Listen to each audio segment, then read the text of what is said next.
Pengaturan suara dalam berpidato sangat penting sekali karena untuk mengontrol seseorang pembicara dalam mengatur kelantangan suara, intonasi, tempo, dan jeda. Hal ini untuk memperjelas dan menekankan isi pidato. Seperti yang dikemukakan oleh MC Crosby pada tahun 2020 dalam Introduction to Rhetorical Communication. Pengaturan vokal yang efektif merupakan elemen kunci dalam komunikasi persuasif. Dengan pengaturan suara yang baik, pesan yang disampaikan menjadi lebih mudah dipahami serta mampu membangun suasana yang sesuai dengan tujuan pidato. Sehingga, menurut saya pengaturan suara adalah jiwa dari sebuah pidato tersebut. Sekuat apapun materi yang disampaikan, jika suara pembicara monoton, tidak jelas, atau bahkan tidak bersemangat, pesannya akan kehilangan daya ungkit. Saya percaya suara bukan sekedar alat untuk menyampaikan kata-kata, melainkan senjata ampuh untuk membangun koneksi emosional dengan audiens. Kemudian ada 4 tips dan juga trik untuk pengaturan suara saat berpidato. Yang pertama adalah mengendalikan volume atau kelantangan suara. Suara yang terlalu pelan membuat audiens kehilangan fokus, sementara suara yang terlalu keras terkesan agresif. Jadi, keseimbangan adalah kunci utama. Yang kedua adalah mengatur intonasi yang sesuai dengan isi naskah. Perubahan nada suara bisa membuat pidato terasa hidup. Misalnya, meninggikan nada saat menyampaikan pertanyaan atau menurunkan nada untuk penekanan. Kemudian yang ketiga, yaitu mengatur tempo dalam berbicara. Terlalu cepat membuat audiens bingung. Terlalu lambat juga membuat audiens bosan. Tempo yang bervariasi mempertahankan perhatian audiens. Dan yang terakhir atau yang keempat adalah mengatur jeda yang tepat. Jeda memberikan waktu pendengar untuk mencerna informasi. Tanpa adanya jeda, pidato terasa padat dan juga membingungkan audiens. Ekspresi wajah dan gerak tubuh. Menurut Muhammad Rifat 2012, ekspresi wajah atau mimik wajah sangat penting pada saat berpidato. Karena ekspresi wajah dapat menambahkan ketertarikan audiens dan juga menambah kepercayaan diri. Dengan ekspresi wajah, kita dapat menyampaikan informasi kepada audiens secara lebih sempurna. Beberapa macam ekspresi wajah pada saat berpidato diantaranya yaitu: yang pertama, ekspresi ramah dan terbuka, yaitu ekspresi dengan senyum sopan yang menunjukkan kehangatan dan juga menambahkan rasa kepercayaan diri. Biasanya ekspresi tersebut digunakan pada saat pembukaan dan juga apabila isi pidato menyampaikan hal-hal yang mengembirakan. Yang kedua, ekspresi saat berbicara tentang suatu hal yang menyedihkan. Kalian dapat menunjukkan raut muka sedih dengan sedikit menundukkan pandangan dan mata kita yang menunjukkan kesan sayu. Namun, apabila kita menunjukkan ekspresi tersebut, jangan terlalu berlebihan karena akan menimbulkan kesan yang aneh. Untuk yang ketiga, apabila kalian mengajak ataupun memberikan himbauan, tunjukkanlah ekspresi wajah yang tenang, semangat dan penuh dengan senyuman ramah, agar para audiens akan lebih tertarik dengan isi pesan yang kalian sampaikan. Untuk yang keempat, yaitu ekspresi wajah ketika kita akan menunjukkan rasa amarah ataupun rasa kekecewaan.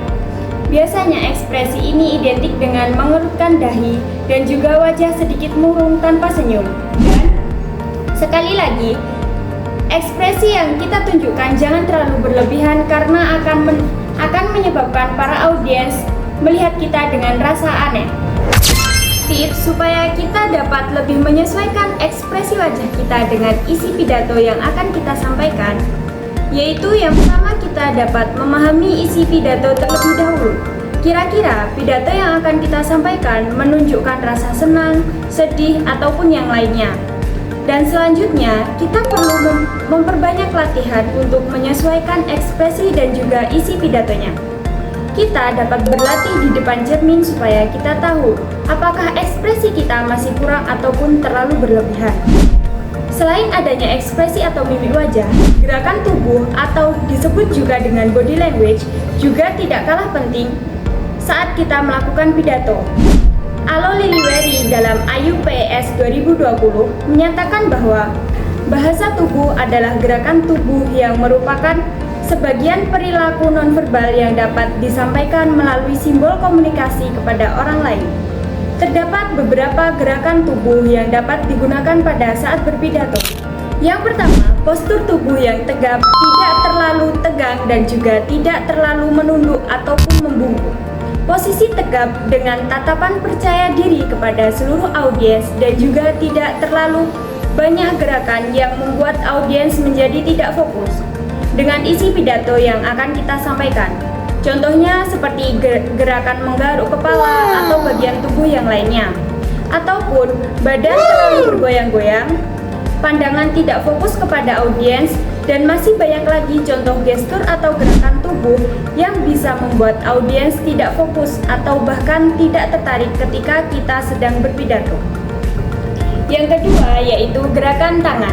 Gerakan tangan yang seolah-olah ikut menjelaskan apa yang ada dalam isi pidato kita dapat membuat kita lebih terlihat lancar dan tidak tegang saat berpidato. Gerakan-gerakan tangan yang tidak berlebihan seperti pada saat kita membicarakan jumlah sesuatu dalam bentuk angka. Tangan kita juga mengikuti dengan gerakan yang menunjukkan jumlah angka tersebut.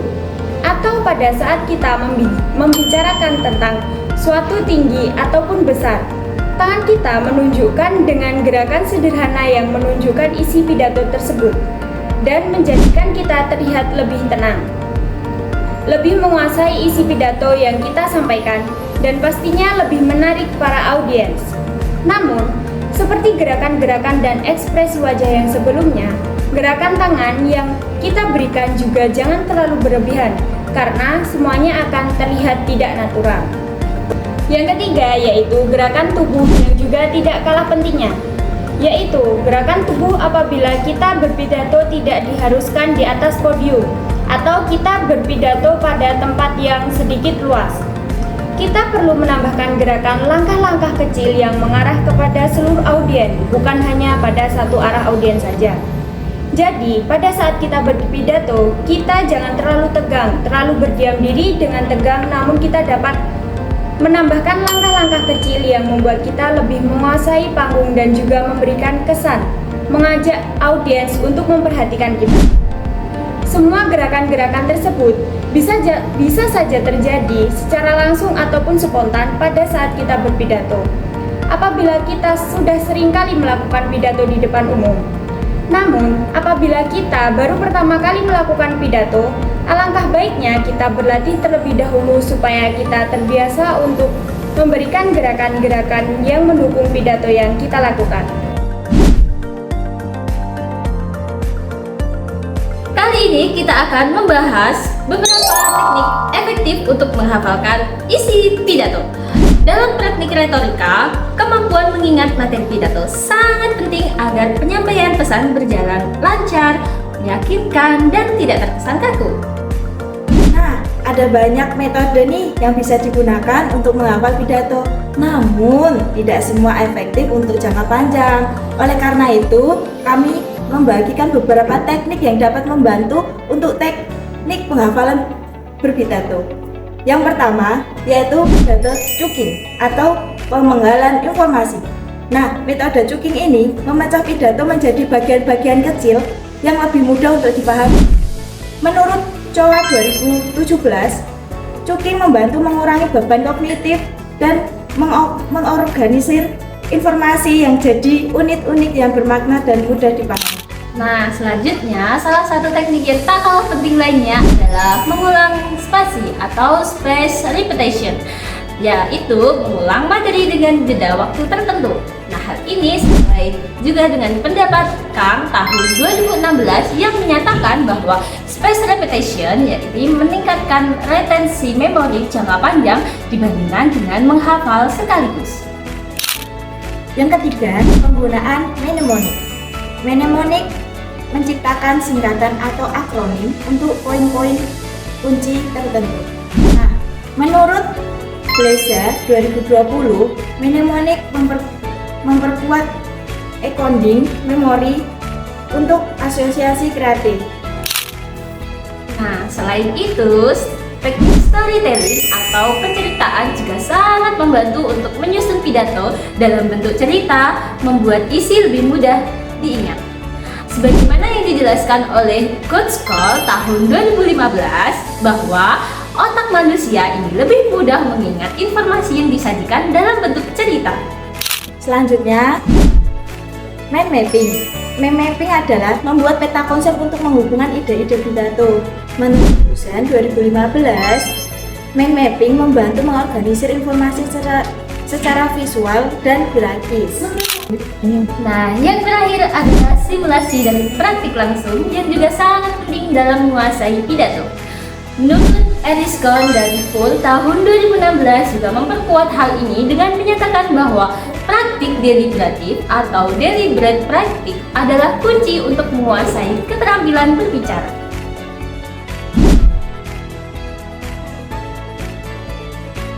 Karakteristik pemakaian gaya bahasa dalam berpidato. Dalam berpidato, orator pasti memiliki karakteristik dalam pemakaian gaya bahasa. Tentunya, karakteristik pemakaian gaya bahasa dalam berpidato ini sangat beragam karena akan menciptakan kekhasan dari seorang orator dalam penyusunan pidatonya.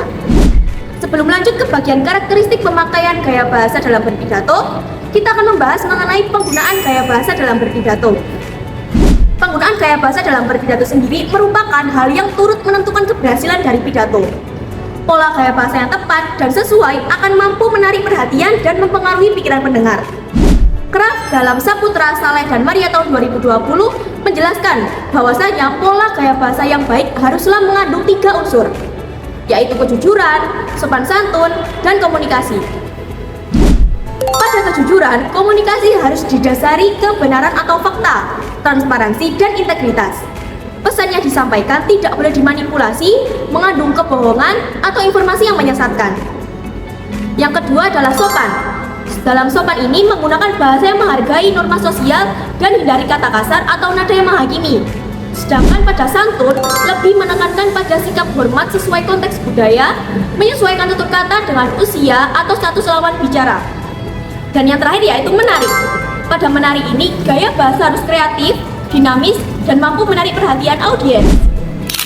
Selanjutnya kita akan membahas mengenai karakteristik pemakaian gaya bahasa dalam berpidato yang dibagi menjadi 3. Yang pertama adalah jenis-jenis gaya bahasa retoris dan kiasan.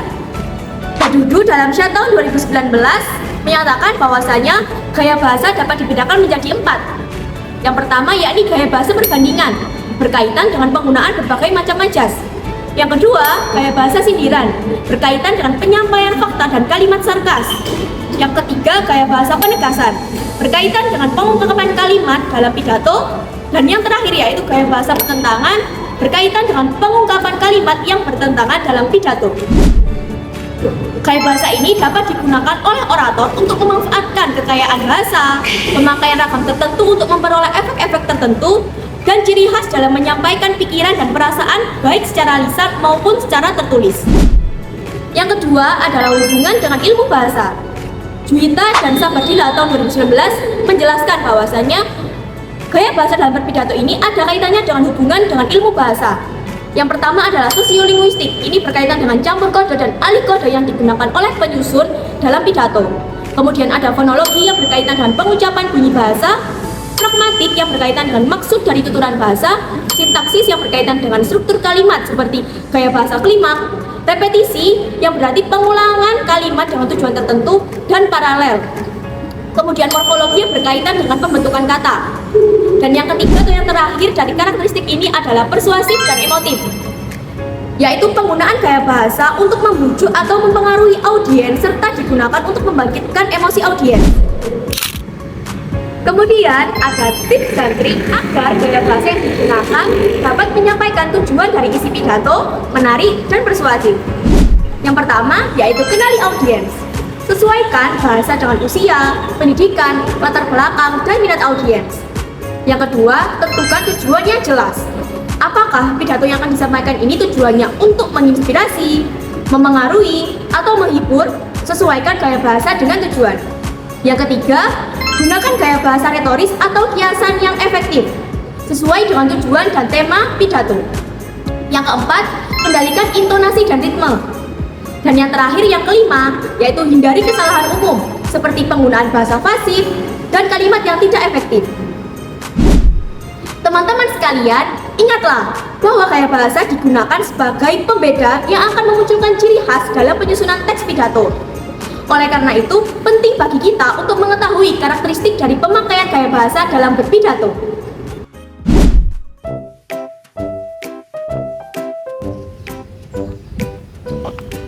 Kamu kenapa? Kok kelihatannya bingung sekali? Iya, aku bingung soal kerangka isi pidato apa aja ya? Oh, soal isi kerangka pidato. Tenang aja, kan itu ada 4. Yang pertama kan ada pesan pembuka, yang kedua ada penyampaian ilustrasi atau informasi faktual. Oh, yang ketiga ada pernyataan umum, sama yang keempat ada argumentasi ya? Iya, betul sekali. Nah, untuk yang pertama kan ada pesan pembuka. Pesan pembuka ini Nina Shanti Lubis tahun 2018 berpendapat bahwa pesan pembuka ini melibatkan beberapa elemen kunci yang sangat penting, dan pesan pembuka dalam pidato ini bertujuan sebagai menarik perhatian audiens dan mempersiapkan mereka terhadap topik yang akan dibahas nantinya. Berikut juga ada beberapa poin penting dalam menyusun kerangka pesan pembuka pidato. Yang pertama ada salam pembuka. Salam pembuka ini salam yang sesuai atau dipilih sesuai dengan situasi keadaan audiens. Contohnya seperti Assalamualaikum warahmatullahi wabarakatuh. Salam sejahtera bagi kita semua. Yang kedua ada salam penghormatan.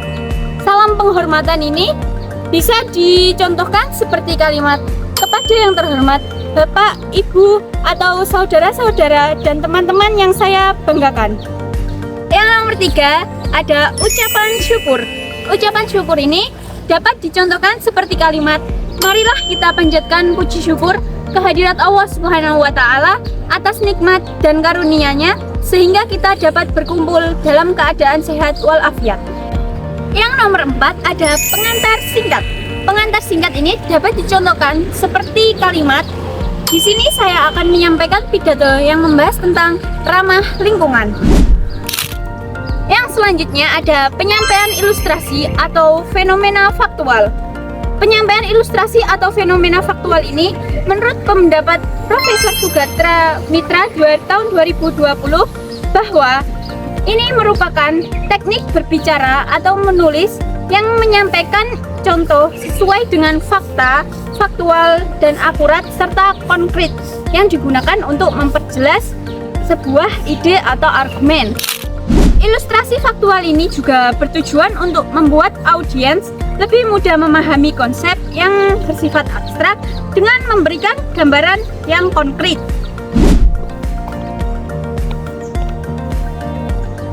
Selanjutnya adalah pernyataan umum, merupakan bagian pidato yang berisikan sebuah pendapat atau pernyataan yang dipakai oleh penulis untuk mengulas atau membahas suatu isu persoalan yang menjadi topik pidato.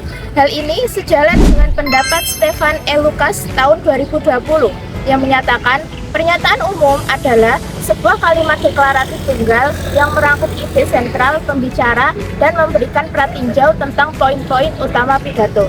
Dan yang keempat adalah argumentasi. Argumentasi merupakan bagian dalam pidato yang berisikan alasan untuk memperkuat maupun menolak sebuah pendapat, pendirian, hingga gagasan. Argumentasi berisi data, fakta, dan alasan yang mendukung pendapat atau gagasan yang disampaikan penulis. Bagian ini berfungsi untuk memperkuat klaim dan meyakinkan pembaca bahwa pendapat tersebut benar. Ini sejalan dengan pendapat Lucas tahun 2020 yang menyatakan bagian argumentasi harus menyajikan poin-poin utama yang didukung bukti, lalu menghubungkannya dengan pernyataan umum melalui analisis logis.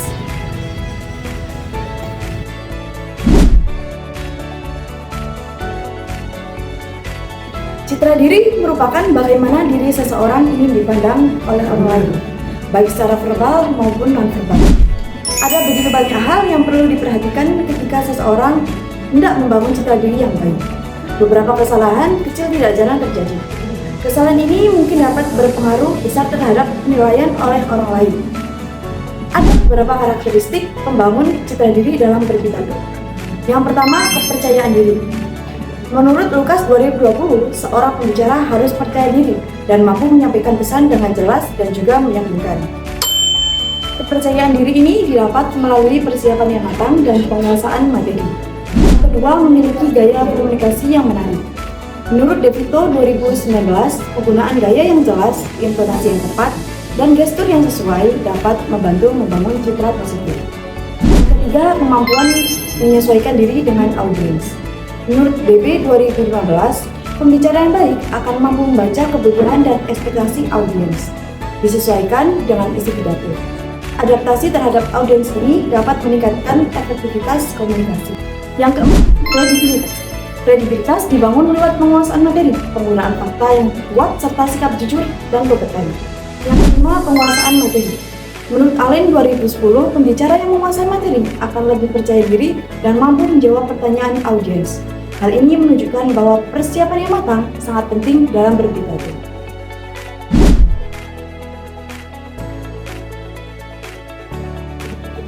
Untuk meningkatkan keterlibatan emosi halayak atau audiens itu ada 5 tahapan. 1. Gunakan cerita kisah yang relevan dengan topik. Cerita membantu audiens memahami konsep dengan lebih jelas dan memberikan peruntutan informasi. Yang kedua, ekspresikan emosi dengan jelas, gunakan bahasa yang menyentuh, hindari bahasa yang terlalu formal atau teknis, dan gunakan kata-kata yang memicu emosi positif atau negatif, sesuai dengan pesan yang ingin Anda sampaikan. Yang ketiga, gunakan visual yang emosional, gunakan gambar dan video yang relevan. Visual yang menarik dapat membuat audiens lebih tertarik dan membantu mereka meningkatkan pesan Anda lebih baik. Pilih gambar dan video. Gunakan visual yang dapat memicu emosi seperti kebahagiaan, harapan, atau empati. Keempat, berinteraksi dengan audiens. Jaga kontak mata. Kontak mata membuat audiens merasa dihargai dan terlibat dalam presentasi. Tanya audiens untuk mendapatkan umpan balik atau melibatkan mereka dalam diskusi. Yang kelima, pahami audiens dan topik. Kenali audiens Anda. Memahami latar belakang, kepentingan, dan harapan audiens akan membantu Anda menyampaikan pesan lebih baik, relevan, dan menarik. Pidato yang efektif itu